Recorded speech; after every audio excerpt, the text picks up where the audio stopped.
Hello everyone, কীরকম আছেন সবাই?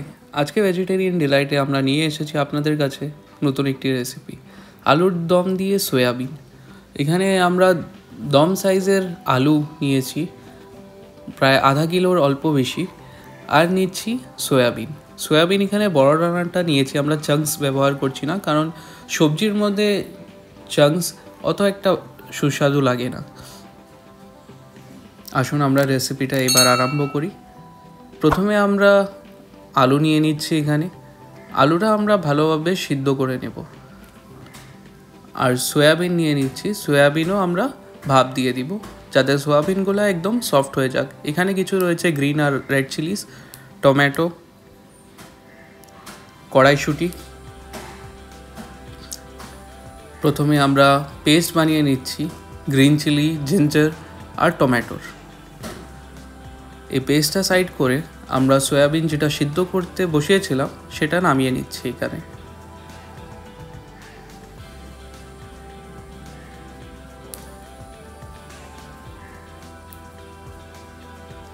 একটা কড়াইয়ের মধ্যে তেল হিট করে আমরা এখানে আলুগুলা দিয়ে দিচ্ছি, সিদ্ধ করে রাখা আলু সিদ্ধ করে রাখার জন্য একদম সফট অ্যান্ড টেন্ডার হয়ে গেছে।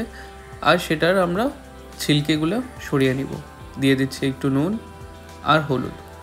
নুনটা দিয়ে দিচ্ছি এখানে আলুটা ভালোভাবে সুসিদ্ধ হয়ে যাওয়ার জন্য, আর যাতে ক্রিস্পিও হয়ে যায়। এবার আমরা এটা ভালো করে নেড়ে চেড়ে নিব।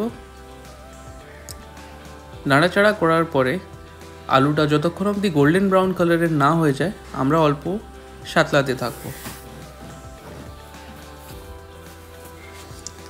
এবার আপনারা দেখতে পাচ্ছেন এটার রঙটা কি সুন্দর হয়ে গেছে, আলু ভালোভাবে ভাজা হয়ে গেছে।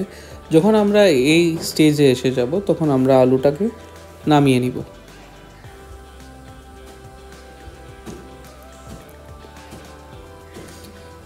এবার যেই তেলটা ছিল ওই তেলের মধ্যে আমরা সয়াবিনটাকে সিদ্ধ করে নিচ্ছি। আমরা আগে সয়াবিন না করে আগে আলুটা এই জন্যই করেছি কারণ সয়াবিন দিয়ে দেওয়ার পরে ভাজা হওয়ার সময় যেটুকুই তেল থাকে সয়াবিনটা সম্পূর্ণ তেলটাকে টেনে নেয়। এটার মধ্যে দিয়ে দিচ্ছি একটুখানি হলুদ,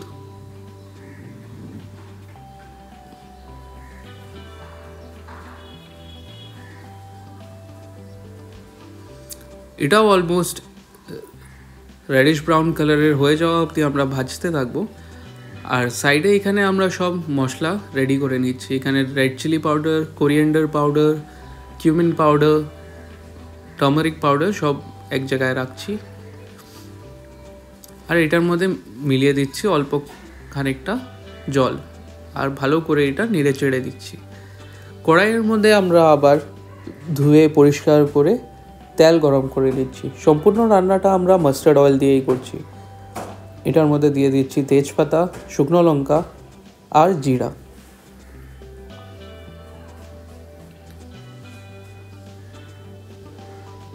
তেলটা যখন ভালোভাবে গরম হয়ে যাক আর ফোড়নটা ফুটে যাক তখন আমরা অ্যাড করে দিচ্ছি এটার মধ্যে যে পেস্টটা আমরা তৈরি করেছিলাম টমেটো, গ্রিন চিলি আর জিঞ্জারের, আর ঢেলে দিচ্ছি তারপরে এটার মধ্যে মশলা, যে মশলাটা আমরা এখন জল দিয়ে গুলেছিলাম সেটা। এখন আমরা এটার মধ্যে দিয়ে দিচ্ছি খানিকটা নুন স্বাদ অনুসার দেওয়ার পরে আমরা অ্যাড করে দিচ্ছি এটার মধ্যে হিং।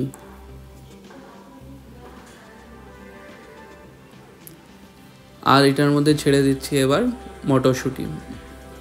মটরশুঁটিটা মশলার সাথে সুন্দরভাবে ফ্রাই হয়ে যাবে। মশলাও একে অপরের সাথে সুন্দরভাবে মিলে যাওয়ার পরে আর যে মশলার কাঁচা গন্ধটি থাকে সেটা ছেড়ে দেবে, আর যেটা তেল থাকে সেটা উপরে যখন উঠে আসবে তখন আমরা এটার মধ্যে এক এক করে আমাদের তৈরি হয়ে থাকা আলু আর সয়াবিনটি অ্যাড করে দেব। এই প্রসেসটার মধ্যে আমরা 5 থেকে 7 মিনিট অবধি লো টু মিডিয়াম ফ্লেমে মশলাটা কুক করে নিব ভালোভাবে, আর প্রয়োজন হিসাবে জল অ্যাড করে দিব। এখানে আগের থেকে ভেজে রাখা সয়াবিন আর আলুটা অ্যাড করে দিচ্ছি আর মশলার সাথে ভালোভাবে মিলিয়ে নিব।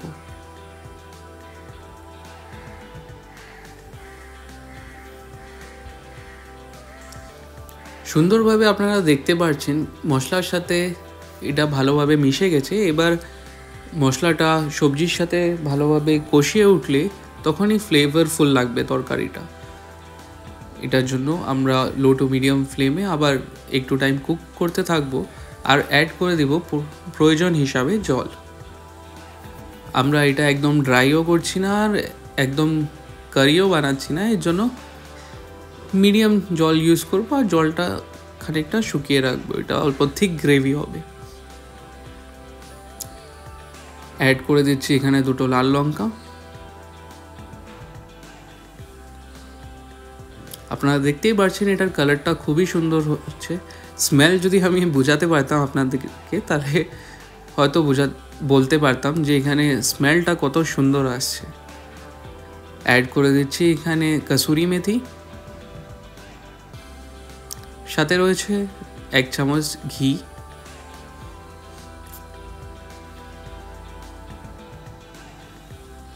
আপনারা দেখতেই পাচ্ছেন আমাদের সবজি রেডি টু ইট। এটাকে আপনারা শুকনো রুটি এবং ভাতের সাথে দুটোর সাথেই সার্ভ করতে পারবেন। খেতে খুবই সুস্বাদু। আপনারা ট্রাই করবেন আর আমাদেরকে নিশ্চয়ই জানাবেন যে কীরকম লেগেছে। এই সম্পূর্ণ রেসিপিটা দেখার জন্য thank you. Take care and have a great day.